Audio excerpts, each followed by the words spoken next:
깊은 밤이었습니다. 오채리는 자취방 침대에 누워 휴대폰을 들여다보고 있었어요.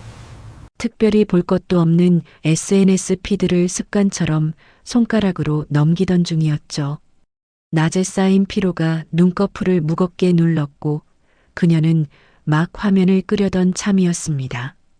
그때 익숙한 얼굴이 화면에 걸렸어요. 올케 강나을의 계정이었습니다. 사진 한 장이 피드 한가운데를 차지하고 있었어요. 밤하늘을 배경으로 환하게 빛나는 탑 아래서 네 사람이 나란히 서 있는 사진이었습니다. 모두 환하게 웃고 있었어요. 나을, 오빠 도겸, 그리고 채린이 알아보지 못하는 두 사람. 채린은 몸을 일으켜 앉았습니다. 사진 속 낯선 두 사람의 얼굴을 손가락으로 확대했어요. 60 남짓으로 보이는 부부였습니다. 나을의 친정 부모였죠. 지난 명절에 한번 스쳐본 얼굴이었어요. 채리는 화면에서 눈을 떼지 못한 채 개시 날짜를 확인했습니다. 손가락이 멈췄어요. 사흘 전이었습니다. 어머니 환갑날이었어요. 채리는 그날을 또렷이 기억했습니다. 오빠한테 전화했을 때 도겸은 어머니 드리러 잠깐 들를 거라고만 했어요. 짧은 문자 하나로 생신 축하를 전했다고 했죠. 그게 전부였습니다. 그런데 그 날짜에 올케는 파리에 있었어요. 채리는 댓글 창을 열었습니다. 수십 개의 댓글이 달려 있었어요. 효도 여행 잘 다녀오셨냐는 말, 가족이 최고라는 말, 부러워 죽겠다는 말들이 줄줄이 이어졌습니다. 나을은 하트 이모티콘으로 하나하나 답장을 달아놓았어요. 채리는 게시물을 닫고 나을의 계정 전체를 훑었습니다. 스토리에는 사진이 더 있었어요.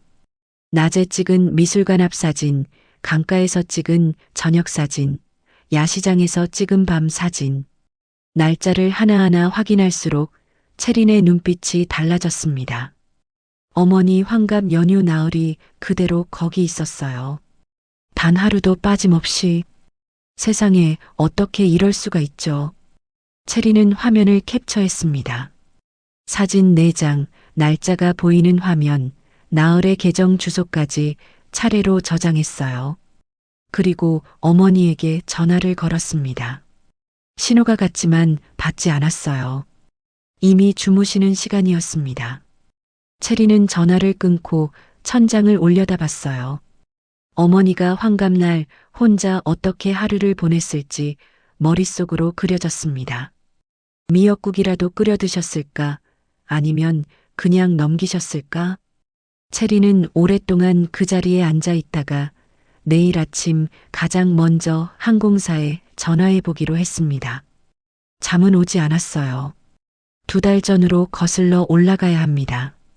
오복수는 그날 저녁을 오랫동안 기억했어요. 아들 도겸이 퇴근 후 며느리 나을과 함께 집에 들렀던 날이었습니다. 특별한 예고도 없이 찾아온 터라 복수는 서둘러 냉장고를 열었어요. 있는 것들을 꺼내 상을 차렸죠. 도겸은 밥을 먹다 말고 뜬금없이 말을 꺼냈습니다. 올해 어머니 환갑이니까 가족끼리 해외여행을 가자고 했어요. 복수는 손사래를 쳤습니다. 돈도 많이 들 텐데 그냥 집에서 조용히 하자고 했죠. 평생 그렇게 살아왔어요. 자신을 위해 크게 쓰는 일이 어색했습니다. 그런데 도겸이 이미 날짜까지 맞춰왔다며 휴대폰 화면을 내밀었어요. 출발일, 도착일, 유럽 일정표가 꼼꼼하게 정리되어 있었습니다. 복수는 그 화면을 한참 들여다봤어요. 나을도 그 자리에서 흔쾌히 동의했습니다. 항공권 예약은 자신이 맡겠다고 나섰어요. 원래 이런 거 발품 팔아서 싸게 잡는 걸 좋아한다며 웃었죠. 복수는 며느리의 그 말이 고마웠습니다. 번거로운 일을 선뜻 맡아주는 게 기특했어요. 그날 밤 도겸 내외가 돌아간 뒤 복수는 한참 동안 거실에 앉아 있었습니다. 유럽이라는 말이 머릿속에서 자꾸 맴돌았어요. 젊어서는 아이들 키우느라, 중년에는 남편 병수 바라느라, 그 이후로는 혼자 사는 것에 익숙해지느라 한 번도 먼 나라를 생각해 본 적이 없었습니다. 딸 체린이 몇 해 전 유럽 여행 사진을 보내왔을 때도 그저 예쁘다고만 했었죠. 나는 못 갈 곳이라고 지레 접었던 겁니다. 그런데 이제 가게 되는 거였어요. 복수는 다음 날 아침 일찍 일어났습니다. 서랍을 뒤졌어요. 손때가 탄 서랍 맨 안쪽에서 여권이 나왔습니다. 10년도 더 된 여권이었어요. 펼쳐보니 유효기간이 지나 있었습니다. 복수는 여권을 손에 쥐고 구청에 갱신 신청을 하러 갔어요. 줄을 서서 기다리는 동안에도 혼자 피식 웃었습니다. 이 나이에 여권을 새로 만든다는 게 어쩐지 설레기도 하고 낯설기도 했어요. 며칠 뒤 갱신된 여권이 나왔습니다. 복수는 사진면을 펼쳐 자기 얼굴을 오래 들여다봤어요. 머리카락이 많이 휘어졌고 눈가에 주름이 깊었습니다. 그래도 나쁘지 않았어요. 복수는 여권을 들고 이웃 정임에게 갔습니다. 정임이 사진을 찍어줬어요. 복수는 그 사진을 체린에게 문자로 보냈습니다. 딸이 금방 답장을 보내왔어요. 엄마 잘 나왔다고 유럽 가서 예쁜 사진 많이 찍어야 한다고 했죠. 복수는 그 문자를 오래 들여다봤습니다. 설레는 마음이 낯설었어요. 오래 잊고 살았던 감각이었습니다. 복수는 안방 구석에 있는 캐리어를 꺼내 먼지를 닦기 시작했어요. 결혼 전 친정에서 쓰던 낡은 캐리어였습니다. 손잡이가 헐거워져 있었고 바퀴도 한쪽이 뻑뻑했어요. 새로 살까 잠깐 생각했지만 이 캐리어로도 충분하다 싶었습니다. 평생 충분하다고 말하며 살아온 복순이었으니까요. 캐리어 먼지를 닦으면서 복수는 어디에 가고 싶은지를 처음으로 생각했습니다. 에펠탑은 사진으로만 봤어요. 꽃이 많은 나라라는 말을 어디서 들었는데 그게 어딘지는 몰랐습니다. 그냥 어디든 좋을 것 같았어요. 가족과 함께라면. 복수는 캐리어 뚜껑을 닫고 벽에 기대어 세워두었습니다. 여행 날까지 거기 두기로 했어요. 볼 때마다 설레는 마음이 생각날 것 같아서였습니다. 그로부터 며칠 뒤였습니다. 나흘은 혼자 차 안에 있었어요. 주차장 한켠에 차를 세운 채 휴대폰을 귀에 대고 있었습니다. 항공사 예약센터였어요. 연결음이 잠깐 이어지다가 상담원이 전화를 받았죠. 나흘은 낮고 또렷한 목소리로 출발일과 도착일을 말했습니다. 성인 4명 좌석이라고 했어요. 상담원이 이름을 확인해 달라고 했습니다. 나흘이 이름을 하나씩 불렀어요. 한도겸, 강나을. 잠깐 멈췄다가 다시 이름 2개를 더 댔습니다. 나을의 친정아버지 이름과 어머니 이름이었어요. 통화는 길지 않았습니다. 나을은 예약 확인 번호를 받아 적고 전화를 끊었어요. 오복순의 이름은 한 번도 불리지 않았습니다.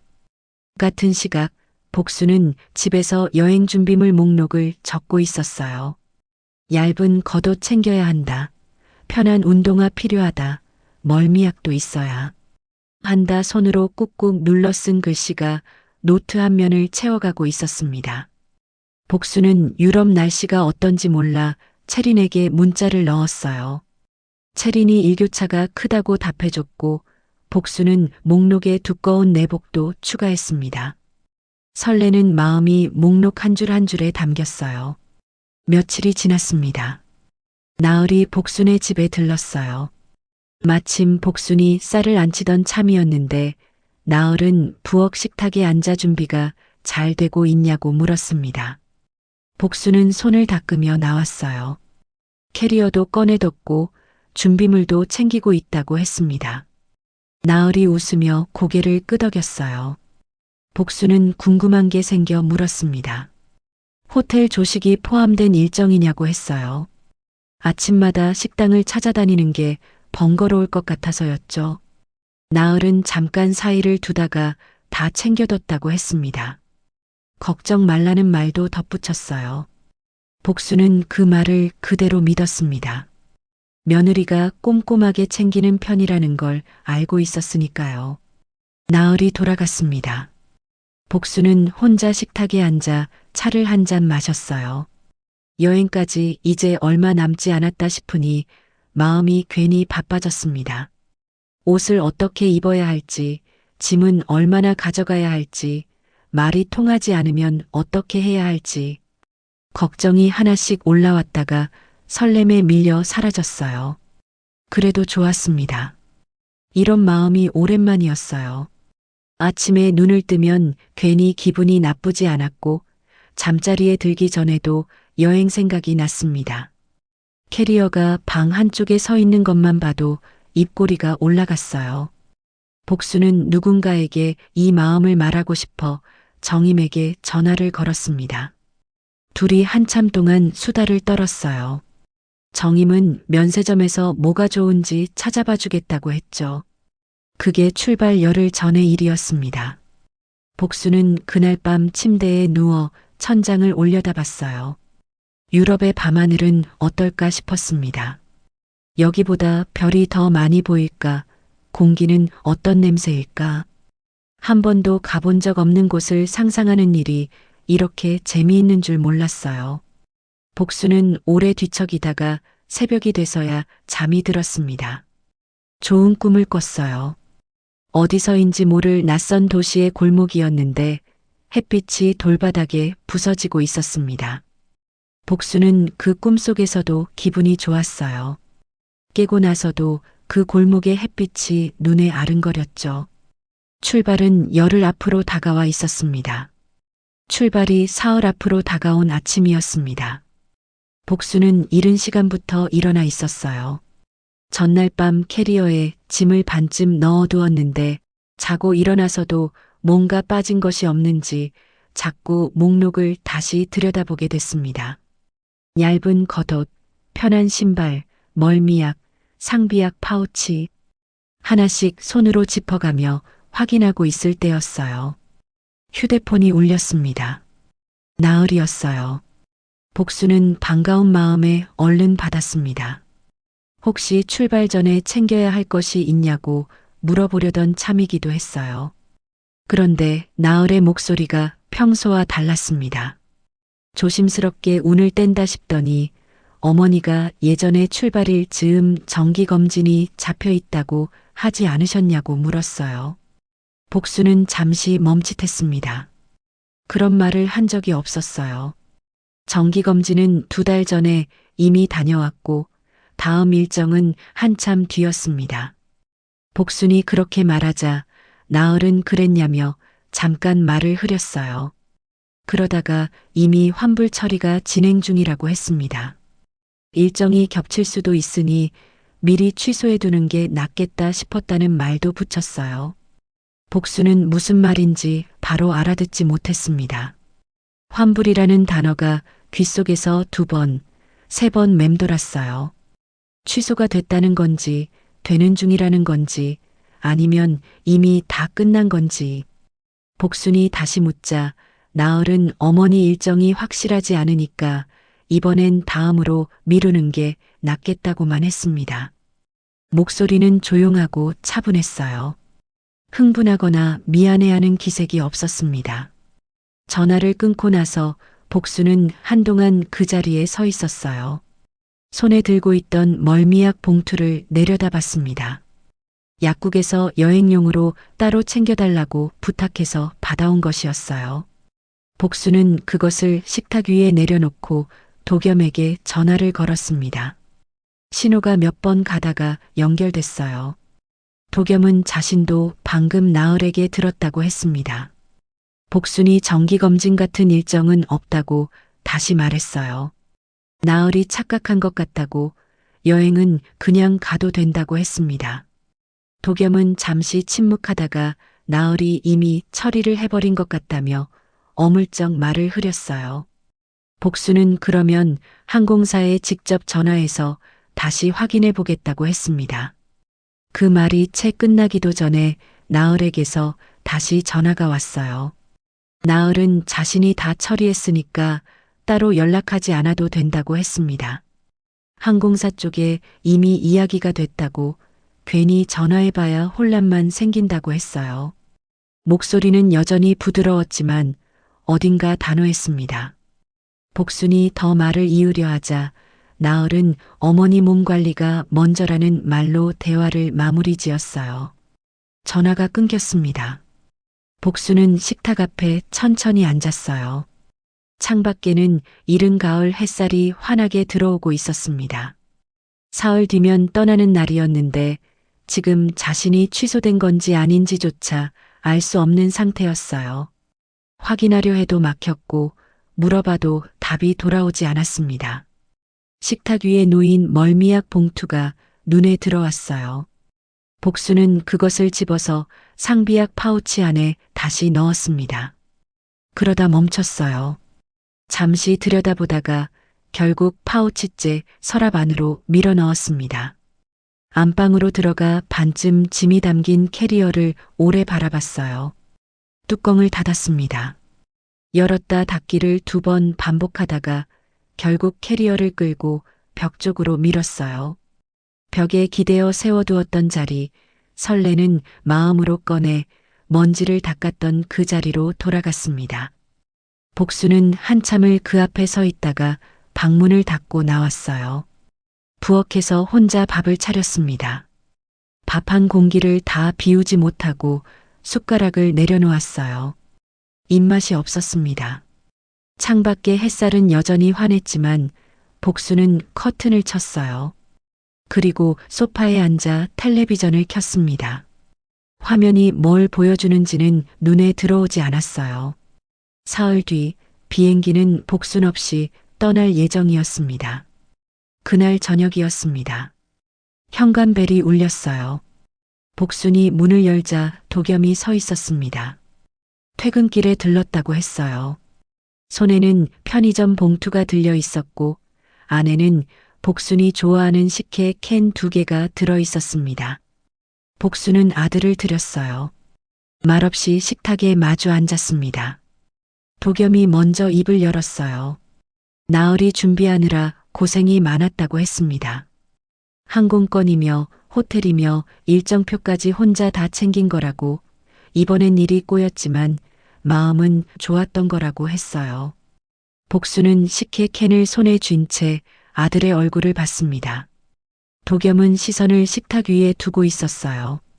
복순이 천천히 말했습니다. 정기검진 일정 같은 건 없었다고 했어요. 나얼이 착각한 게 아니라면 처음부터 그런 핑계를 만든 것이라고 했습니다. 항공사에 직접 확인하려 했더니 나얼이 전화를 걸어 막았다는 것도 말했어요. 도겸은 그 말을 듣는 동안 아무 말도 하지 않았습니다. 잠시 침묵이 흘렀어요. 도겸이 다시 입을 열었을 때 그의 말은 복순이 기다리던 방향이 아니었습니다. 실수가 있었던 것 같다고, 다음에 더 잘 챙기겠다고 했어요. 이번 한 번만 그냥 넘어가 달라는 말도 했습니다. 나얼이 원래 서툰 면이 있지만 나쁜 마음은 없다고도 했어요. 복수는 아들의 말이 끝날 때까지 기다렸습니다. 그리고 물었어요. 실수라면 왜 항공사 확인을 막았냐고 했습니다. 실수라면 왜 이미 처리가 됐다고 했냐고도 했어요. 도겸은 대답하지 못했습니다. 손가락으로 식탁 모서리를 짚었다가 떼기를 반복했어요. 복수는 아들의 그 손을 바라봤습니다. 어릴 때부터 결정을 못 내리면 저렇게 했어요. 시험 결과가 나쁘면 저러고, 친구랑 싸우고 오면 저러고, 나얼과 연애한다고 처음 말하던 날도 저러고 있었습니다. 복수는 그 손버릇을 수십 년째 보아온 셈이었어요. 언제나 결국 상황을 덮는 쪽을 선택하는 아이였습니다. 도겸이 어머니 손을 잡았어요. 이번엔 자기가 나얼한테 잘 이야기하겠다고 했습니다. 다음엔 꼭 같이 가자고, 더 좋은 곳으로 제대로 준비해서 가겠다고 했어요. 목소리가 낮고 진지했습니다. 진심이 없는 말은 아니었어요. 하지만 복순이 듣고 싶었던 말은 그게 아니었습니다. 복수는 천천히 손을 거두었어요. 알았다고 했습니다. 짧게 그 한마디만 했어요. 도겸은 어머니 얼굴을 살폈지만 복수는 일어나서 싱크대 앞으로 갔습니다. 설거지할 것도 없는데 수도꼭지를 틀었어요. 물소리가 부엌을 채웠습니다. 도겸은 잠시 더 앉아 있다가 자리에서 일어났어요. 현관에서 신발을 신으면서 한 번 더 뒤를 돌아봤습니다. 복수는 등을 보인 채 싱크대 앞에 서 있었어요.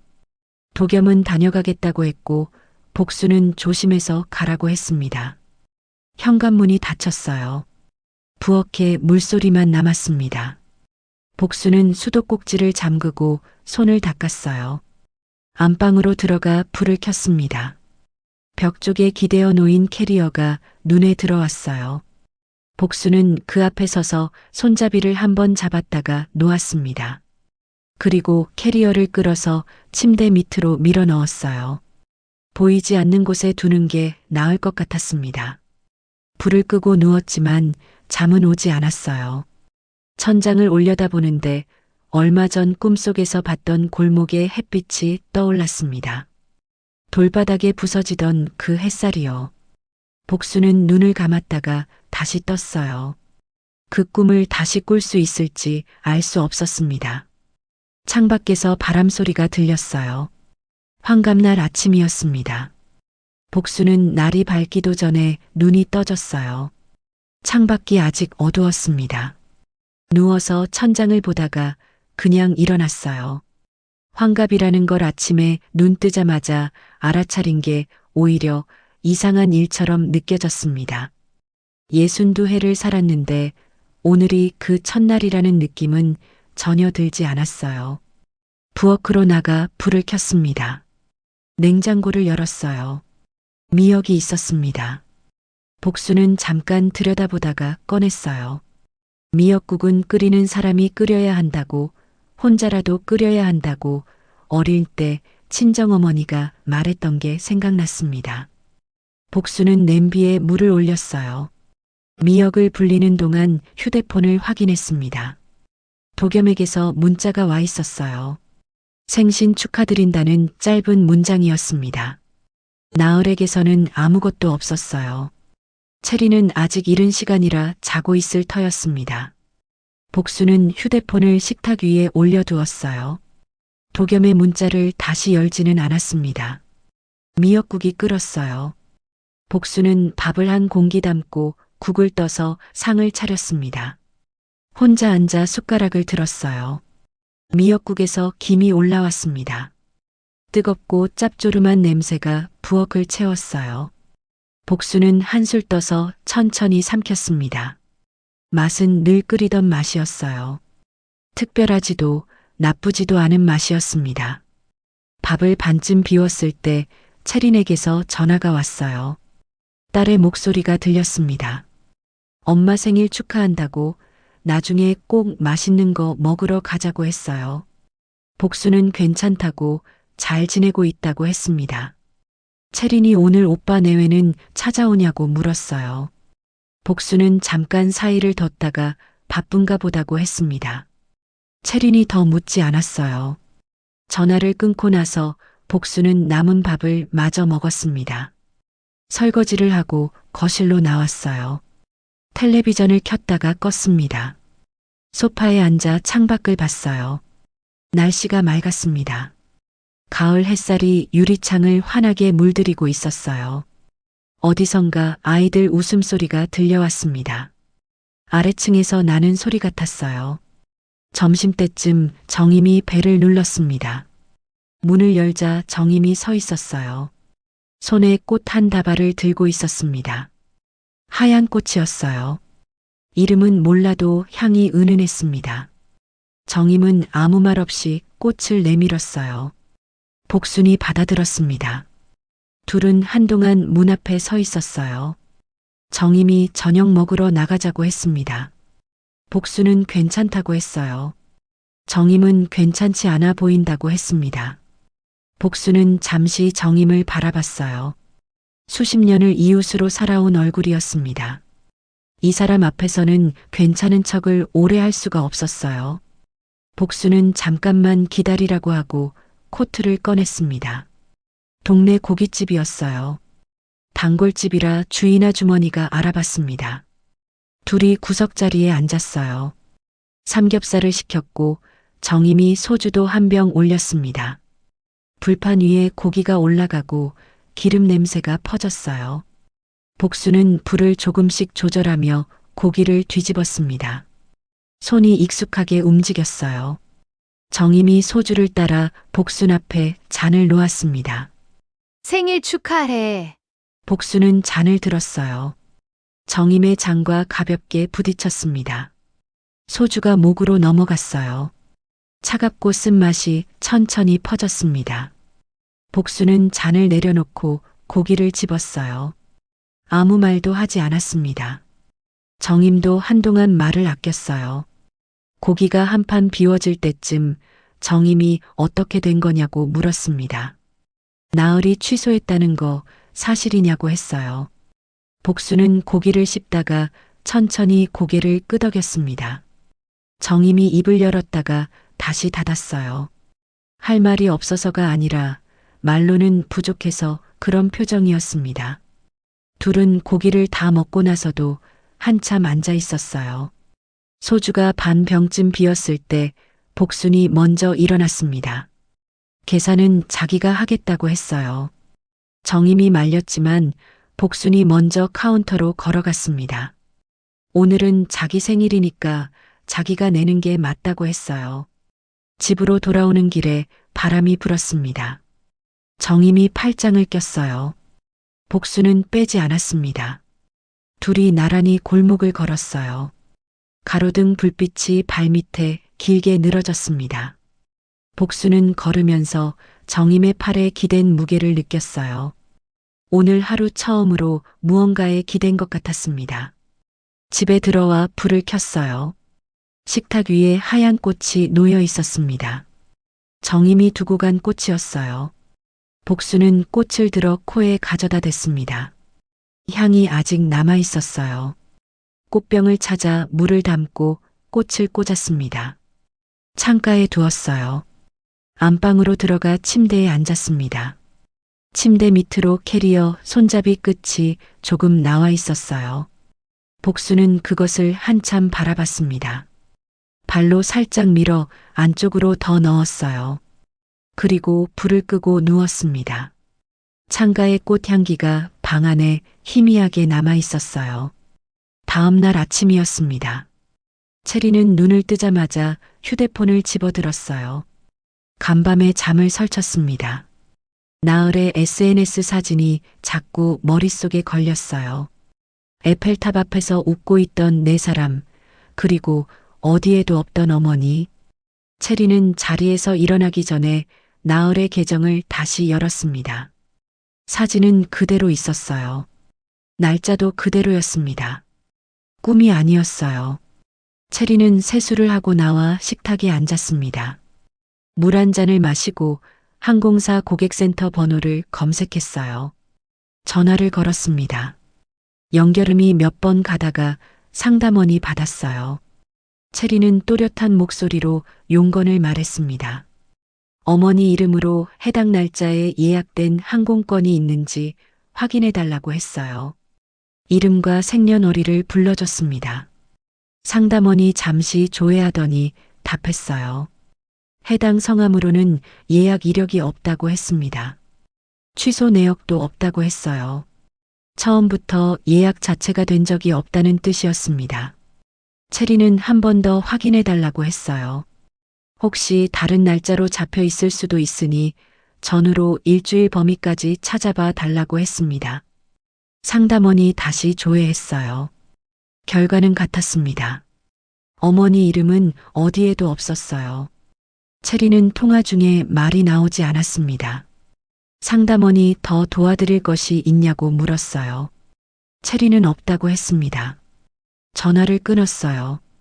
잠시 식탁 앞에 그대로 앉아 있었습니다. 취소된 것이 아니었어요. 처음부터 예약이 없었던 것입니다. 나흘이 출발 사흘 전에 전화해서 검진 일정이 겹친다고 했을 때 복수는 취소됐다고 믿었어요. 하지만 취소될 항공권 자체가 없었습니다. 어머니 자리는 처음부터 만들어진 적이 없었던 거였어요. 체리는 통화 녹음 파일을 저장했습니다. 그리고 나흘의 SNS를 다시 열었어요. 사진 한 장 한 장을 캡처했습니다. 에펠탑 앞 단체 사진, 미술관 앞에서 찍은 낮 사진, 강가에서 찍은 저녁 사진, 야시장, 불빛 아래 찍은 밤 사진. 4장 모두 날짜가 보이게 저장했어요. 나흘의 계정 주소와 게시일도 따로 메모했습니다. 증거가 손안에 모였어요. 체리는 자리에서 일어나 창가로 갔습니다. 바깥에는 이른 아침 햇살이 번지고 있었어요. 어머니가 어젯밤 어떻게 지내셨을지 생각했습니다. 환갑날 밤을 혼자 보내셨을 어머니가요. 체리는 이를 악물었어요. 그냥 넘길 수가 없었습니다. 오빠 도겸에게 전화를 할까 잠깐 생각했어요. 하지만 도겸은 이미 알고도 덮은 사람이었습니다. 체리는 전화기를 내려놓고 코트를 집어들었어요. 직접 어머니 집에 가기로 했습니다. 말로 전하는 것보다 직접 가서 보여드리는 게 나을 것 같았어요. 버스를 탔습니다. 창밖으로 동네 풍경이 스쳐 지나갔어요. 체리는 무릎 위에 휴대폰을 올려두고 저장된 캡처 파일들을 다시 확인했습니다. 항공사 통화 내용 녹음, SNS 날짜 캡처, 친정 식구들과 찍은 사진 4장. 하나하나 손가락으로 넘겨봤어요. 세상에 어떻게 이럴 수가 있는 건지요. 버스가 어머니 집 근처 정류장에 섰습니다. 체리는 내렸어요. 골목을 걸어 올라가는 동안 어머니에게 이 사실을 어떻게 말해야 할지 생각했습니다. 충격이 클 게 뻔했어요. 아들 내외를 믿고 있었으니까요. 특히 도겸을요. 체리는 걸음을 늦추지 않았습니다. 알아야 할 사람은 알아야 했어요. 복수는 지금 취소됐다고만 알고 있었습니다. 왜 취소됐는지, 진짜로 무슨 일이 있었는지는 모르고 있었어요. 그 사실을 어머니가 모른 채로 넘어가게 두는 건 체린이 할 수 없는 일이었습니다. 어머니 집 현관 앞에 섰어요. 벨을 누르기 전에 잠깐 숨을 골랐습니다. 안에서 발소리가 들렸어요. 곧 문이 열렸습니다. 복순이 서 있었어요. 어제보다 얼굴이 헬쑥해 보였습니다. 체리는 어머니 얼굴을 보는 순간 목이 잠깐 막혔어요. 엄마, 나왔어? 복순이 딸을 들였습니다. 체린이 들어오자 복순은 부엌으로 갔습니다. 뭐라도 내오려는 것이었어요. 냉장고를 열어 식혜를 꺼냈습니다. 도겸이 두고 간 캔이었어요. 복순은 잔에 따르다가 체린이 식탁 앞에 그냥 앉아 있는 걸 봤습니다. 평소 같으면 뭐 없냐며 냉장고를 열어보는 애였는데 조용했어요. 복순은 잔을 내려놓으며 딸의 얼굴을 봤습니다. 표정이 평소와 달랐어요. 체리는 잔을 받아들었습니다. 한 모금 마시고 내려놓았어요. 그리고 휴대폰을 꺼내 식탁 위에 올렸습니다. 복순이 맞은편에 앉았어요. 체린이 화면을 켜서 어머니 앞으로 돌렸습니다. 나흘의 SNS 화면이었어요. 복순은 화면을 들여다봤습니다. 익숙한 얼굴들이 보였어요. 도겸, 나흘, 그리고 나흘의 친정 부모. 에펠탑이 뒤에 있었습니다. 복순은 사진을 보면서도 처음엔 무슨 말인지 알아채지 못했어요. 체린이 날짜를 손가락으로 짚었습니다. 복순의 눈이 날짜 위에 머물렀어요. 체린이 천천히 말했습니다. 어머니 환갑날이라고 했어요. 그리고 그 다음 날 사진도 있다고 했습니다. 연유 나흘이 모두 거기 있었어요. 복수는 화면을 손에 들고 사진을 하나씩 넘겼습니다. 미술관 앞 사진, 강가 사진, 야시장 사진. 도겸의 얼굴이 모든 사진에 있었어요. 복순이 화면을 내려놓았습니다. 아직 아무 말도 하지 않았어요. 체리는 어머니를 지켜봤습니다. 복수는 식탁 위 잔을 손으로 감쌌어요. 잔이 이미 식어 있었지만 손을 떼지 않았습니다. 채린이 다음 화면을 보여줬어요. 어제 항공사에 확인한 내용이었습니다. 어머니 이름으로는 예약 이력이 없다는 내용이었어요. 복순이 그 화면을 한참 들여다봤습니다. 채린이 설명했어요. 취소된 게 아니라고 했습니다. 처음부터 예약이 된 적이 없다고 했어요. 어머니 자리는 처음부터 없었던 거라고, 나으리 처음부터 친정 식구들 자리를 잡은 것이라고 했습니다. 낮고 또렷한 목소리였어요. 채리는 말하는 동안 어머니 눈을 봤습니다. 복수는 화면에서 눈을 들지 않았어요. 한동안 그 자리에 그렇게 앉아 있었습니다. 채린도 말을 멈췄어요. 부엌 시계 소리가 들렸습니다. 복순이 입을 열었어요. 그러니까 하고 시작한 말이 잠깐 끊겼습니다. 다시 이었어요. 처음부터 나를 안 데려갈 생각이었단 거냐고 했습니다. 채린이 고개를 끄덕였어요. 복수는 다시 말이 없어졌습니다. 잔을 감싸고 있던 손이 천천히 풀렸어요. 복수는 손을 무릎 위에 내려놓았습니다. 채린이 어머니 손 위에 자신의 손을 얹었어요. 복수는 빼지 않았습니다. 하지만 딸의 손을 잡지도 않았어요. 창밖에서 바람 소리가 들렸습니다. 복수는 천천히 눈을 들어 창밖을 봤어요. 가을 햇살이 환했습니다. 나으리 취소 통보를 하던 날 목소리가 떠올랐어요. 조용하고 차분했던 그 목소리요. 어머니 몸 관리가 먼저라는 말도요. 그 말을 들을 때 뭔가 이상하다는 느낌이 들었는데 그냥 넘긴 것이 생각났습니다. 이상한 게 맞았어요. 복순이 입을 열었습니다. 도겸이 알고 있을 것 같냐고 채린에게 물었어요. 채린은 잠시 대답하지 않았습니다. 복순이 다시 물었어요. 도겸이 처음부터 알고 있었을 것 같냐고요. 채린이 천천히 말했습니다. 모르지는 않았을 것 같다고 했어요. 확실하지는 않지만 적어도 취소 통보 이전에 알았을 가능성이 있다고 했습니다. 복수는 그 말을 듣고 고개를 한번 끄덕였어요. 표정이 바뀌지 않았습니다. 오히려 뭔가를 이미 알고 있었던 사람처럼 조용했어요. 채린이 어머니 하고 불렀습니다. 복수는 딸을 봤어요. 채린의 눈이 붉어져 있었습니다. 복수는 괜찮다고 했어요.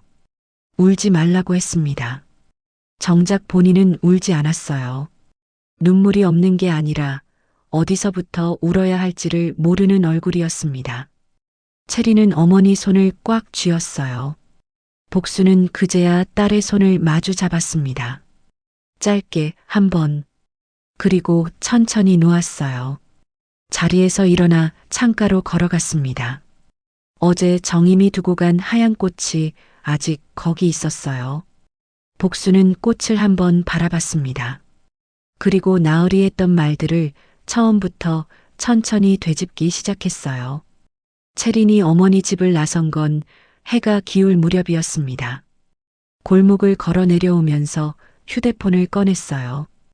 도겸에게 전화를 걸기로 했습니다. 어머니 앞에서는 참았지만 오빠에게는 직접 물어봐야 했어요. 전화기를 귀에 댔습니다. 신호가 갔어요. 3번 만에 도겸이 받았습니다. 채리는 바로 본론을 꺼냈어요. 항공사에 확인했다고 했습니다. 어머니 이름으로는 예약 이력이 전혀 없었다고 했어요. 취소된 게 아니라 처음부터 예약 자체가 없었다고 했습니다. 전화기 너머로 도겸의 숨소리가 들렸어요. 대답이 없었습니다. 채린이 기다렸어요. 도겸이 잠시 후 입을 열었습니다. 나으리 따로 예약했을 수도 있다고 했어요. 자기가 직접 확인한 게 아니라서 모른다고 했습니다. 채리는 그 말을 듣고 다시 물었어요. 어머니 환갑날 나을의 SNS에 파리 사진이 올라온 것도 알고 있냐고 했습니다. 나을 친정 식구들과 찍은 사진이라고 했어요. 도겸은 대답하지 않았습니다. 채리는 그 침묵을 들었어요. 모른다는 말도 안다는 말도 나오지 않는 침묵이었습니다. 체리는 그 순간 오빠가 이미 알고 있었다는 걸 느꼈어요. 전화 너머로 느껴지는 것들이 있었습니다. 당황한 게 아니라 들킨 사람의 침묵이었어요. 체린이 말했습니다. 어머니한테 직접 연락해달라고 했어요. 오빠가 해야 할 말이 있을 거라고 했습니다. 도겸이 알았다고 했어요. 짧고 낮은 목소리였습니다. 체리는 전화를 끊었어요. 걸음을 멈추고 하늘을 올려다봤습니다. 노을이 번지고 있었어요. 주황빛이 구름 가장자리를 물들이고 있었습니다. 체리는 한동안 그 자리에 서 있었어요. 어머니 집에서 나오기 전에 복순이 창가에 서 있던 모습이 머릿속에 남아 있었습니다. 하얀 꽃 앞에서 등을 보이고 서 있던 그 모습이요. 울지도 않았어요. 그게 더 마음에 걸렸습니다. 차라리 울었으면 나았을 텐데 복수는 조용히 서서 나을의 말들을 되짚겠다고 했어요. 평생 참아온 사람이 또 참으려는 것처럼 보였습니다. 체리는 그걸 두고 오는 게 쉽지 않았어요. 버스 정류장 벤치에 앉았습니다. 도겸이 어머니께 연락을 할지 안 할지 알 수 없었어요. 했다 하더라도 또 얼버무릴 가능성이 높았습니다. 체리는 저장해둔 캡처 파일들을 다시 꺼냈어요. 항공사 확인 내용, SNS 날짜, 캡처, 사진 4장. 이것들을 그냥 묻어두면 아무것도 달라지지 않을 것 같았습니다. 버스가 왔어요. 체리는 올라타서 창가 자리에 앉았습니다. 차창 밖으로 노을이 점점 어두워지고 있었어요. 체리는 도겸에게 문자를 보냈습니다. 말로 하기 어려우면 문자라도 하라고 했어요. 어머니가 오늘 하루 어떻게 보내셨는지 생각해 보라고도 했습니다. 답장은 오지 않았어요. 집에 돌아온 체리는 코트도 벗지 않고 식탁에 앉았습니다. 휴대폰을 내려다봤어요. 도겸에게도 나을에게도 아직 아무 연락이 없었습니다. 체리는 나을의 SNS를 다시 열었어요. 파리 사진은 그대로 있었습니다. 댓글도 더 달려 있었어요. 효도 관광 잘 다녀오셨냐는 말, 시어머니도 함께 했으면 더 좋았겠다는 말도 있었습니다. 체리는 그 댓글을 오래 들여다봤어요. 시어머니도 함께 했으면 더 좋았겠다는 말이요. 그 사람은 몰랐던 거였습니다. 시어머니가 처음부터 명단에 없었다는 것을요. 체리는 댓글 입력창을 눌렀다가 멈췄어요. 지금 당장 뭔가를 쓰는 건 아직 이른 것 같았습니다. 오빠가 먼저 움직일 기회를 줘야 했어요. 하루만 기다려보기로 했습니다. 코트를 벗고 의자 등받이에 걸었어요. 냉장고에서 물을 꺼내 한 잔 마셨습니다. 차가운 물이 목을 타고 내려갔어요. 체리는 다시 식탁에 앉아 도겸의 연락을 기다렸습니다. 밤이 깊어갔어요. 도겸에게서는 끝내 연락이 오지 않았습니다. 나을에게서도 마찬가지였어요. 체리는 자정이 넘어서야 불을 껐습니다. 침대에 누웠지만 잠이 쉽게 오지 않았어요. 천장을 보다가 눈을 감았다가를 반복했습니다. 내일은 직접 도겸의 집으로 가야겠다고 생각했어요. 다음 날 오전이었습니다. 체리는 일찍 일어났어요. 간밤에 잠을 제대로 못 잔 탓에 눈이 무거웠지만 자리에 누워 있을 수가 없었습니다. 세수를 하고 저장해둔 파일들을 출력하러 근처 인쇄소에 들렀어요. 항공사 확인 내용, SNS 날짜, 캡처, 나을의 친정 식구들과 찍은 사진 4장.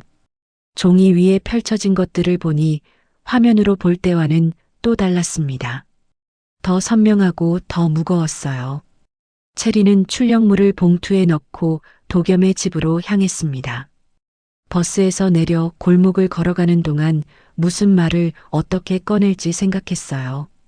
따지러 가는 게 아니라 사실을 확인하러 가는 거라고 스스로에게 말했습니다.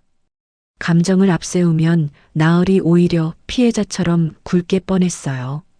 차분하게 종이를 내밀고 날짜를 짚어주는 것으로 충분했습니다. 도겸의 집 현관 앞에 섰어요. 벨을 눌렀습니다. 잠깐의 정적이 흘렀어요. 발소리가 들렸고 문이 열렸습니다. 나으리였어요. 채린을 보더니 잠깐 표정이 굳었다가 다시 풀렸습니다. 어서 오라고 했어요. 목소리는 평소처럼 부드러웠습니다. 채린은 안으로 들어갔어요. 거실에 도겸이 있었습니다. 소파에 앉아 있다가 채린을 보고 일어났어요. 어색한 얼굴이었습니다. 채린은 자리에 앉지 않았어요. 식탁 앞에 서서 봉투를 열었습니다. 출력물을 꺼내 식탁 위에 한 장씩 내려놓았어요. 항공사 확인 내용이 먼저였습니다. 그 다음이 SNS 날짜 캡처였어요. 마지막으로 사진 4장이었습니다. 나으리 식탁 쪽으로 걸어왔어요. 출력물을 내려다봤습니다.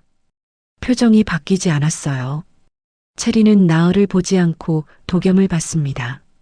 도겸은 식탁 위 종이들을 눈으로 훑었어요. 채린이 항공사 확인 내용을 손가락으로 짚으며 말했습니다. 어머니 이름으로는 예약 이력이 단 한 건도 없다고 했어요. 취소가 아니라 처음부터 없었던 것이라고 했습니다. 나으리 입을 열었어요.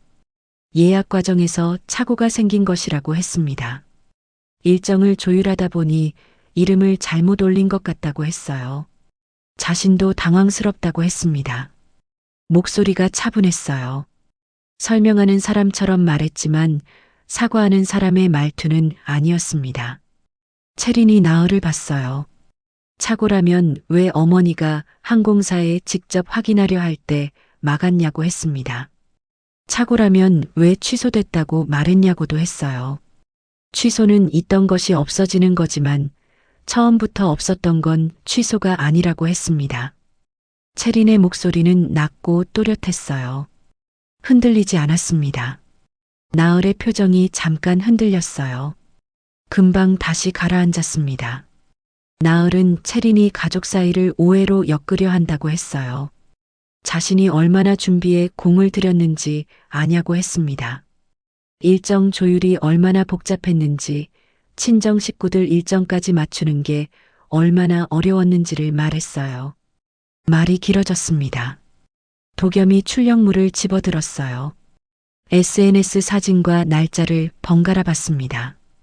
어머니 환갑날과 사진 날짜가 일치하는 것을 손가락으로 짚었어요. 나을의 말이 이어지는 동안 도겸은 아무 말도 하지 않았습니다. 채린은 오빠를 지켜봤어요. 도겸의 얼굴이 점점 굳어가고 있었습니다. 채린이 마지막으로 한마디만 했어요. 어머니가 환갑날 혼자 미역국을 끓여 드셨다고 했습니다. 케이크도 없고 가족도 없이 이웃 정임 씨랑 동네 고깃집에서 소주 한 잔 하셨다고 했어요. 그게 오복순의 환갑이었다고 했습니다. 말이 끝난 뒤 거실이 조용해졌어요. 나을은 입을 다물었습니다.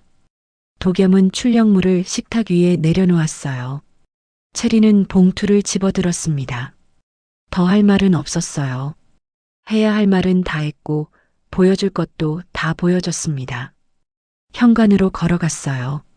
신발을 신으면서 뒤를 한번 돌아봤습니다. 도겸은 식탁 앞에 서서 출력물을 다시 들여다보고 있었어요. 나을은 창가 쪽으로 등을 돌리고 서 있었습니다. 채린은 문을 열었어요. 찬바람이 들어왔습니다. 채린은 문을 닫고 계단을 내려갔어요. 골목으로 나오자 햇살이 환했습니다.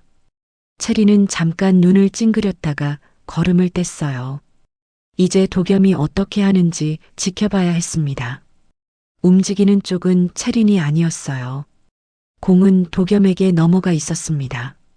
채린이 돌아간 뒤였습니다. 현관문이 닫히는 소리가 났어요. 나을이 창가에서 돌아섰습니다. 거실 식탁 위에 채린이 두고 간 출력물이 그대로 놓여 있었어요. 도겸은 소파에 앉아 있었습니다. 출력물을 손에 들었다가 내려놓기를 반복했어요. 나을은 부엌으로 들어가 물을 한 잔 따랐습니다. 천천히 마시고 잔을 싱크대에 내려놓았어요. 도겸이 나을을 불렀습니다. 나을은 거실로 나왔어요. 소파 맞은편에 앉았습니다. 도겸이 출력물을 다시 집어들었어요. 어머니 이름이 왜 명단에 없는지 설명해 달라고 했습니다. 목소리가 낮았어요. 평소 도겸이 진지하게 말할 때 나오는 목소리였습니다. 나으리 말을 시작했어요. 준비 과정이 얼마나 복잡했는지부터 꺼냈습니다. 항공권을 알아보고 호텔을 비교하고 일정을 짜는 게 혼자 감당하기 벅찬 일이었다고 했어요. 거기다 친정 부모님이 갑자기 합류하고 싶다고 해서 일정을 처음부터 다시 조율해야 했다고 했습니다. 좌석도 다시 잡고 호텔방도 다시 알아봐야 했다고 했어요. 도겸이 끼어들었습니다. 그래서 어머니 자리를 뺀 거냐고 했어요. 나을은 뺀 게 아니라고 했습니다. 처음에는 어머니 자리도 함께 알아보고 있었는데 일정이 맞지 않는다는 말을 들었다고 했어요. 도겸이 어머니가 그런 말을 했냐고 물었습니다. 나을은 어머니가 직접 말한 건 아니지만 그런 뉘앙스였다고 했어요. 도겸의 눈썹이 좁혀졌습니다. 뉘앙스라는 게 무슨 뜻이냐고 했어요. 나을은 잠깐 사이를 두다가 대답했습니다. 어머니가 몸이 안 좋다는 이야기를 예전에 한 적이 있고 장거리 비행이 부담스러울 수도 있겠다 싶었다고 했어요. 그래서 미리 빼두는 게 낫겠다고 판단했다고 했습니다. 도겸은 아무 말도 하지 않았어요. 나을이 말을 이었습니다. 이미 지나간 일을 채린이 이렇게까지 파고드는 게 더 문제라고 했어요. 가족끼리 있었던 일을 증거 운운하며 따지러 오는 게 정상적이냐고 했습니다. 자신은 최선을 다해 준비했는데 결과적으로 착오가 생긴 것뿐이라고 했어요. 억울하다는 말도 했습니다. 목소리에 힘이 실리기 시작했어요. 도겸은 출력물을 식탁에 내려놓았습니다. 한동안 말이 없었어요. 나을은 도겸의 얼굴을 봤습니다. 평소 같으면 이쯤에서 알았다고, 됐다고, 다음에 잘하자고 넘어갔을 텐데 이번엔 달랐어요. 도겸이 입을 다문 채 출력물 위의 날짜를 손끝으로 짚고 있었습니다. 나을이 먼저 말을 꺼냈어요. 어머니께 나중에 더 좋은 여행으로 보상해드리면 된다고 했습니다. 이번 일로 사이가 벌어지는 게 더 좋지 않다고 했어요. 채린이 자꾸 오빠 마음을 흔들려 한다고도 했습니다. 본인은 이 가족을 위해서 열심히 하고 있는 거라고 그 마음만은 알아달라고 했어요. 도겸이 나을을 봤습니다. 천천히 입을 열었어요. 어머니가 환갑날 혼자 미역국을 끓이셨다는 채린의 말이 머릿속에서 지워지지 않는다고 했습니다. 나을은 그건 어머니가 선택한 거라고 했어요. 오고 싶으셨으면 더 적극적으로 말씀하셨을 거라고 했습니다. 도겸이 대답하지 않았어요. 나을은 도겸의 침묵이 길어지자 자리에서 일어났습니다. 오늘은 피곤하다며 먼저 안방으로 들어갔어요. 문을 닫는 소리가 났습니다. 도겸은 혼자 거실에 남았어요. 식탁 위 출력물이 그대로 있었습니다. 도겸은 사진을 다시 집어들었어요. 에펠탑 앞에서 웃고 있는 네 사람을 들여다봤습니다. 자신의 얼굴도 거기 있었어요. 환하게 웃고 있었습니다. 그 웃음이 낯설게 느껴졌어요. 어머니가 집에서 혼자 미역국을 끓이던 그 시간에 자신은 저 사진 속에서 웃고 있었던 겁니다. 도겸은 사진을 뒤집어 식탁에 내려놓았어요. 거실 불을 끄지 않은 채 오래 앉아 있었습니다. 안방에서는 아무 소리도 들리지 않았어요. 창밖에서 바람 소리가 났습니다. 도겸은 휴대폰을 들었다가 내려놓았어요. 어머니께 전화를 해야 할 것 같았지만 지금 당장 무슨 말을 해야 할지 알 수 없었습니다. 밤이 깊어졌어요. 거실 불빛만 혼자 켜져 있었습니다. 다음 날 오전이었습니다. 복수는 이른 시간부터 부엌에 있었어요. 별다른 이유가 있어서가 아니었습니다. 그냥 앉아있기가 싫었어요. 손을 움직이고 있어야 마음이 덜 헛헛했습니다. 찬장을 닫고 냉장고 안을 정리하고 필요도 없는 그릇들을 꺼냈다 넣었다 했어요. 그러던 중에 현관벨이 울렸습니다. 도겸이었어요. 혼자였습니다. 나흘은 없었어요. 도겸은 들어서면서 어머니를 불렀습니다. 복수는 행주를 싱크대에 걸치고 나왔어요. 도겸의 얼굴을 봤습니다. 어젯밤 잠을 못 잔 것 같은 얼굴이었어요. 눈 아래가 거뭇했습니다. 둘이 거실에 앉았어요. 도겸이 먼저 말을 꺼내려 했습니다. 입을 열었다가 닫았어요. 다시 열었다가 또 멈췄습니다. 복수는 재촉하지 않았어요. 아들이 말을 고르는 동안 창밖을 봤습니다. 아침 햇살이 은은하게 들어오고 있었어요. 도겸이 말했습니다. 자기가 잘못했다고 했어요. 어머니가 이상하다고 했을 때 제대로 확인하지 않은 것, 나을 편에서 그냥 넘어가 달라고 했던 것, 그게 잘못이었다고 했습니다. 목소리가 낮았어요. 변명 없이 말했습니다. 복수는 아들을 봤어요. 그리고 천천히 입을 열었습니다. 도겸아 하고 불렀어요. 아들이 어머니를 봤습니다. 복수는 잠깐 사이를 뒀다가 말을 이었어요. 나는 내 어머니다 라고 했습니다. 그리고 이번 일은 틀렸다고 했어요. 짧은 말이었습니다. 꾸짖는 말도 아니었고 울먹이는 말도 아니었어요. 높지도 낮지도 않은 목소리였습니다. 하지만 그 말이 거실 공기를 바꿨어요. 복순이 이렇게 말하는 걸 도겸은 살면서 거의 들어본 적이 없었습니다. 어머니는 늘 괜찮다고 했고, 됐다고 했고, 다음에 잘하면 된다고 했어요. 이번엔 달랐습니다. 복순이 말을 이었어요.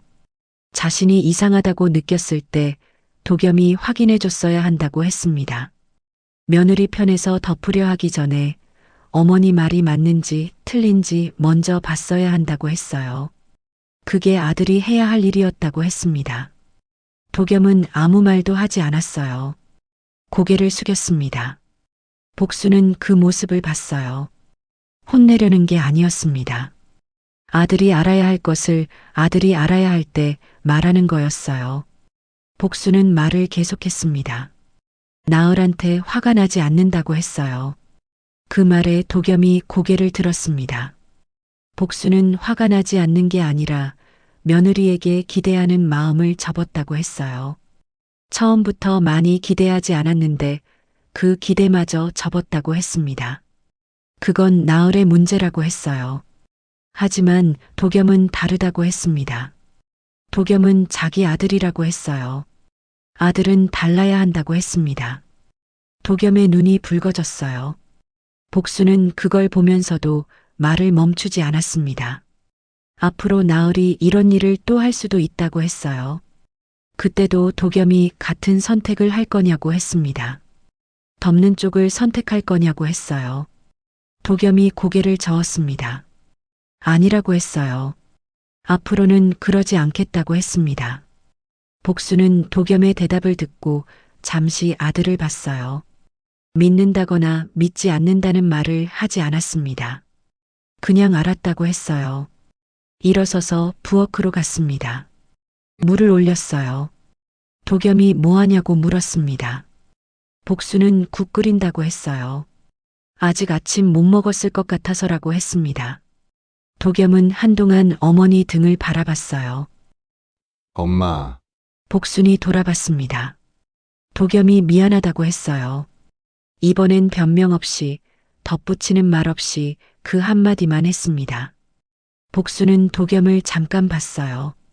그리고 다시 냄비 쪽으로 돌아섰습니다. 국물이 끓기 시작했어요. 부엌에 따뜻한 냄새가 번졌습니다. 복수는 국을 저으면서 생각했어요. 오늘 아들의 말이 진심인지 아닌지는 앞으로 두고 봐야 알 수 있었습니다. 한 번의 사과로 달라지는 사람도 있고 달라지지 않는 사람도 있었어요. 하지만 복수는 오늘 자기가 해야 할 말을 했습니다. 그걸로 충분했어요. 국이 다 끓었습니다. 복수는 그릇 2개를 꺼냈어요. 아들 앞에도 자기 앞에도 하나씩 놓았습니다. 둘이 마주 앉았어요. 숟가락을 들었습니다. 창밖으로 햇살이 환하게 들어왔어요. 도겸이 돌아간 뒤였습니다. 복수는 설거지를 마치고 거실 소파에 앉았어요. 아들과 마주 앉아 밥을 먹은 게 오랜만이었습니다. 말이 많은 식사는 아니었지만 나쁘지 않았어요. 국그릇이 둘 다 비워졌습니다. 복수는 그 사실이 괜히 마음에 남았어요. 같은 시각 체리는 자취방에 앉아 있었습니다. 오전 내내 도겸에게서 연락이 오지 않았어요. 어머니께 전화를 드렸더니 도겸이 다녀갔다고 했습니다. 밥도 먹었다고 했어요. 복순의 목소리가 어제보다 조금 가라앉아 있었습니다. 체리는 전화를 끊고 한동안 생각했어요. 도겸이 움직였습니다. 하지만 나을은 달랐어요. 나을의 SNS에는 아무것도 바뀐 게 없었습니다. 파리 사진은 그대로 걸려 있었어요. 댓글은 더 늘어나 있었습니다. 누군가 여행 잘 다녀오셨냐고 했고 나을은 하트로 답장을 달아놓았어요. 체리는 그 화면을 들여다봤습니다. 하루를 기다렸어요. 도겸이 나을에게 말을 했는지 안 했는지는 알 수 없었습니다. 했다 해도 나을이 바뀔 사람인지도 알 수 없었어요. 체리는 댓글 입력창을 눌렀습니다. 어젯밤에도 눌렀다가 멈췄던 그 창이었어요. 이번엔 멈추지 않았습니다. 짧게 썼어요. 환갑 여행이 취소됐다고 들었는데 날짜가 같네요. 라는 문장이었습니다. 그게 전부였어요. 따지는 말도 설명하는 말도 없었습니다. 사실 하나만 올려놓은 거였어요. 체리는 잠깐 화면을 들여다보다가 게시 버튼을 눌렀습니다. 댓글이 달렸어요. 처음엔 아무 반응이 없었습니다. 체리는 휴대폰을 내려놓고 물을 한 잔 마셨어요. 잠시 후 다시 화면을 열었습니다. 체린의 댓글 밑에 물음표 하나가 달려 있었어요. 나을의 지인 중 한 명이었습니다. 무슨 뜻이냐고 묻는 것이었어요. 다른 사람이 날짜를 확인하기 시작했습니다. 나을의 게시물 날짜와 체린의 댓글을 번갈아 보는 사람들이 생겼어요. 댓글이 조용히 늘어나기 시작했습니다. 누군가 시어머니 환갑 여행이 취소됐다는 게 사실이냐고 직접 물었어요. 나을의 지인 중 복순을 아는 사람도 있었습니다. 그때 체린의 댓글이 사라졌어요. 나을이 삭제한 것이었습니다. 체린은 화면을 새로 고침했어요. 댓글이 없어져 있었습니다. 하지만 체린이 댓글을 올린 시간과 삭제된 시간 사이에 이미 캡처가 돌고 있었어요. 나을의 지인 중 한 명이 체린에게 쪽지를 보내왔습니다. 자초지종을 묻는 내용이었어요. 체린은 사실관계만 간단히 전달했습니다. 항공 예약 명단에 시어머니 이름이 없었다는 것, 환갑날 나을의 SNS에 파리 사진이 올라왔다는 것. 두 가지였어요. 감정을 섞지 않았습니다. 있는 사실만 말했어요. 쪽지를 받은 사람이 다시 나을의 게시물에 댓글을 달았습니다. 내용은 체린의 댓글과 비슷했어요. 날짜가 이상하다는 것이었습니다. 나을이 그 댓글도 지웠어요. 하지만 지울수록 더 이상해 보였습니다.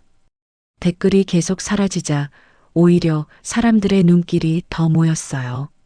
나을의 SNS 팔로워 수가 조금씩 줄기 시작했습니다. 그 무렵 나을이 도겸에게 전화를 걸었어요. 체린을 막아달라고 했습니다.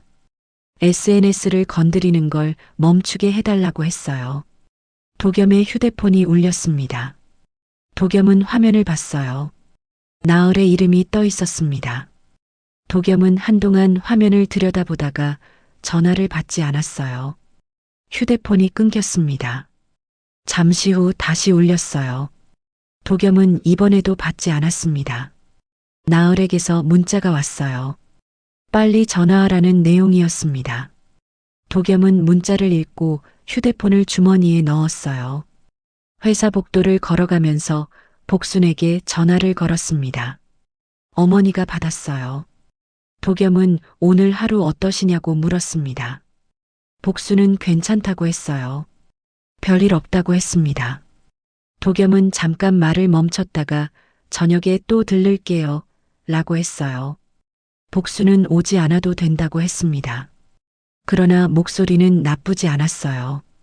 도겸은 전화를 끊고 복도 창가에 잠깐 섰습니다. 바깥에 구름이 지나가고 있었어요. 나을의 문자가 또 왔습니다. 도겸은 휴대폰 화면을 끄고 다시 걸었어요. 발걸음이 조금 가벼워져 있었습니다. 나을이 파리에서 돌아온 지 열흘이 지난 저녁이었습니다. 도겸이 퇴근하고 집에 들어왔어요. 현관에서 코트를 벗는 동안 부엌에서 냄새가 났습니다. 나을이 저녁을 차리고 있었어요. 된장찌개 냄새였습니다. 도겸은 손을 씻고 식탁 앞에 앉았어요. 나을이 찌개를 올리고 맞은편에 앉았습니다. 둘이 말없이 밥을 먹었어요. 숟가락 소리만 났습니다. 나을이 먼저 입을 열었어요. 요즘 도겸이 이상하다고 했습니다. 말이 없어졌다고 했어요. 뭔가 마음에 걸리는 게 있으면 말하라고 했습니다. 도겸은 숟가락을 내려놓았어요. 찌개 그릇을 한번 보다가 나을을 봤습니다. 말을 시작했어요. 이번 일에서 자기가 먼저 잘못했다고 했습니다. 어머니가 이상하다고 했을 때 제대로 확인하지 않은 것, 나을 편에서 그냥 넘어가 달라고 했던 것이 잘못이었다고 했어요. 나을은 숟가락을 든 채 도겸을 봤습니다. 도겸은 시선을 피하지 않았어요. 그리고 나을에게도 어머니께 직접 사과할 것을 요구했습니다. 나을의 표정이 굳었어요. 잠깐 사이를 두다가 채린이 SNS를 건드린 것부터 말했습니다. 가족 사이 일을 밖으로 끌고 나간 채린이 문제라고 했어요. 자신은 최선을 다했는데 결과적으로 오해를 산 것이라고 했습니다. 억울하다는 말도 나왔어요. 도겸이 말을 잘랐습니다. 채린 이야기가 아니라고 했어요. 어머니 이야기를 하는 거라고 했습니다. 나을이 다시 방향을 돌리려 했어요. 준비하면서 얼마나 힘들었는지, 친정 부모 일정을 맞추느라 얼마나 복잡했는지를 꺼냈습니다. 도겸은 그 말이 끝날 때까지 기다렸어요. 끝나자 다시 말했습니다. 어머니 이름이 처음부터 명단에 없었다고 했어요. 착오가 아니라는 걸 나을도 알고 자신도 안다고 했습니다. 그걸 덮으려고 서로 모른 척한 것도 안다고 했어요. 이번엔 그렇게 넘어갈 수 없다고 했습니다. 나을이 일어섰어요. 밥상을 그대로 두고 안방 쪽으로 걸어갔습니다. 도겸이 나을을 불렀어요. 나을은 멈추지 않았습니다. 안방 문이 닫혔어요. 도겸은 식탁 앞에 혼자 남았습니다. 찌개에서 김이 올라오고 있었어요. 도겸은 자리에서 일어나지 않았습니다. 숟가락을 다시 들었어요. 혼자 찌개를 떠서 천천히 먹었습니다.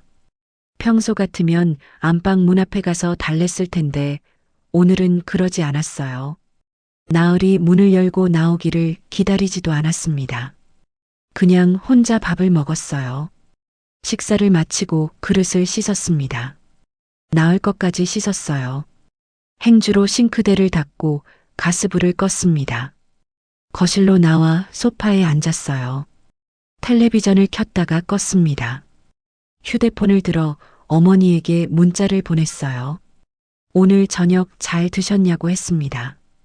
복순에게서 금방 답장이 왔어요. 잘 먹었다고 했습니다. 정임이랑 같이 먹었다고 했어요. 도겸은 그 문자를 읽고 휴대폰을 소파 위에 내려놓았습니다. 잘 드셨다는 말이 이렇게 마음을 놓이게 할 줄 몰랐어요. 안방에서는 아무 소리도 들리지 않았습니다. 나을이 나오지 않았어요. 도겸은 기다리지 않기로 했습니다. 오늘 밤 나을이 문을 열고 나와서 무슨 말을 하더라도 자신이 한 말을 바꿀 생각이 없었어요. 그게 처음이었습니다. 살면서 나을과의 사이에서 끝까지 자기 말을 붙들고 있었던 적이 없었어요. 오늘은 달랐습니다. 도겸은 소파에 등을 기댔어요. 천장을 올려다봤습니다.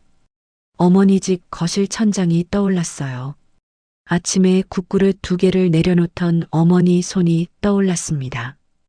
나는 내 어머니다 라는 말도요. 짧은 말이었는데 오래 남았어요. 복순에게 다시 문자를 보냈습니다. 이번 주 시간 되시면 같이 밥 먹자고 했어요. 나흘 없이 둘이서요 라고 했습니다. 복순에게서 답장이 왔어요. 그러자고 했습니다. 도겸은 휴대폰 화면이 꺼질 때까지 그 답장을 들여다봤어요. 거실이 조용했습니다. 안방 문은 여전히 닫혀 있었어요. 도겸은 일어나 창문을 조금 열었습니다. 차가운 밤바람이 들어왔어요. 오랜만에 숨을 크게 들이쉬었습니다. 며칠이 지난 맑은 오후였습니다. 복수는 코트를 입고 집을 나섰어요. 특별한 약속이 있는 건 아니었습니다. 그냥 걷고 싶었어요. 오랫동안 집 안에 있었더니 바깥 공기가 그리워졌습니다. 골목을 걸어 내려가는데 가을 햇살이 발밑에 길게 늘어졌어요. 바람이 조금 있었지만 차갑지는 않았습니다. 동네를 한 바퀴 돌다가 발걸음이 자연스럽게 멈춘 곳이 있었어요. 여행사였습니다. 오래된 동네 여행사였어요. 유리창 너머로 형형색색의 팸플릿들이 진열대에 꽂혀 있었습니다. 유럽, 일본, 동남아, 크루즈 여행. 복수는 유리창 앞에 잠깐 서 있었어요. 안으로 들어갈 생각은 없었는데 발이 먼저 문을 밀었습니다. 문이 열리면서 따뜻한 공기가 나왔어요. 작은 공간이었습니다. 직원이 한 명 있었어요. 복순을 보고 어서 오라고 했습니다. 복순은 그냥 구경만 한다고 했어요. 직원이 고개를 끄덕이며 팸플릿 한 묶음을 건넸습니다. 복순은 창가 의자에 앉았어요. 팸플릿을 손에 쥐고 천천히 넘기기 시작했습니다. 유럽 페이지가 나왔어요. 복수는 그 페이지를 오래 들여다봤습니다. 에펠탑 사진이 있었어요. 나흘에 SNS에서 봤던 그 탑이었습니다. 복수는 그 사진을 보면서 이상하게도 더 이상 아프지 않았어요. 처음에는 그 탑만 봐도 가슴이 답답했는데 지금은 달랐습니다. 그냥 탑이었어요. 가볼 수 있는 곳이었습니다. 페이지를 넘겼어요. 일본 페이지가 나왔습니다. 벚꽃이 흐드러지게 핀 사진이었어요. 온통 분홍빛이었습니다. 그 다음은 동남아였어요. 쪽빛 바다와 하얀 모래사장이 펼쳐져 있었습니다. 복수는 한 장 한 장 천천히 넘겼어요. 서두르지 않았습니다. 어디가 가고 싶은지를 처음으로 진지하게 생각했어요. 평생 어디 가고 싶다고 말한 적이 없었습니다. 남편 따라갔고, 아이들 데리고 갔고, 가족이 정한 곳에 따라갔어요. 자기가 가고 싶은 곳을 골라본 적이 없었습니다. 그러고 보니 가고 싶은 곳이 어딘지 자기 자신도 잘 몰랐어요. 팸플릿을 다시 처음부터 넘겼습니다. 그때 여행사 문이 열렸어요. 정임이었습니다. 복순을 보더니 눈이 동그래졌어요. 여기 웬일이냐고 했습니다. 복순은 그냥 들어왔다고 했어요. 정임은 웃으면서 맞은편 의자를 끌어당겨 앉았습니다. 자기도 팸플릿 하나 줘도 되냐고 직원에게 물었어요. 직원이 건네줬습니다. 둘이 나란히 앉아 팸플릿을 넘겼어요. 정임이 어디 갈 거냐고 물었습니다. 복수는 아직 모르겠다고 했어요. 정임이 일본이 좋지 않겠냐고 했습니다. 가깝고 음식도 맛있고 걷기 편하다고 했어요. 복수는 일본 페이지를 다시 폈습니다. 벚꽃 사진을 들여다봤어요. 나쁘지 않았습니다. 하지만 복순의 손가락이 멈춘 곳은 따로 있었어요. 동남아 페이지였습니다. 쪽빛 바다 사진이었어요. 복수는 그 사진을 한참 들여다봤습니다. 바다 색깔이 사진으로 봐도 믿기지 않을 만큼 맑았어요. 저런 바다가 실제로 있는 건지 싶을 정도였습니다. 복순이 손가락으로 그 페이지를 짚었어요. 정임이 옆에서 들여다봤습니다. 거기 가고 싶냐고 했어요. 복순은 잠깐 생각하다가 고개를 끄덕였습니다. 가본 적 없는 곳이라고 했어요. 한 번도 상상해 본 적 없는 곳이라고 했습니다. 그래서 가고 싶다고 했어요. 정임이 웃었습니다. 그럼 같이 가자고 했어요. 자기도 거기 한번 가보고 싶었다고 했습니다. 복수는 정임을 봤어요. 환갑날 밤 고깃집에서 소주를 따라주던 사람이었습니다. 꽃을 들고 찾아왔던 사람이었어요. 복수는 피식 웃었습니다. 그러자고 했어요.